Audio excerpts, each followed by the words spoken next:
Veyrana geldi.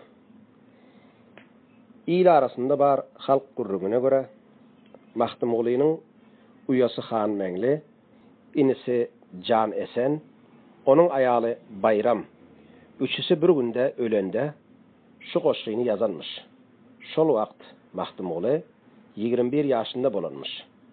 Amma bu goşgynyň başky bendi yok. Veyrana geldi.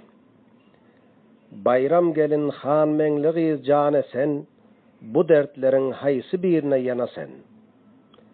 Çarhy felek her gün çepe dönesen, kalbymyň dünýasy weyrana geldi. Üçüň ikbalyny batyrdyň laýa, ömrümi gam bilen ötürdüm zaya. Şamu seher golum serdim Hudaýa, asman ahim görüp giryana geldi.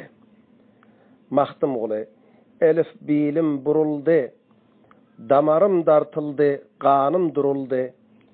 Ölüm zarby üç tarapdan uruldy, aklym dağılıp hayrana geldi. Weyrana geldi. İl arasında bar halk gurruguna göre Mahtumoglynyň uyasy Han Meňli, inisi Can Esen, onun ayaly Bayram. Üçüsi bir günde ölende şu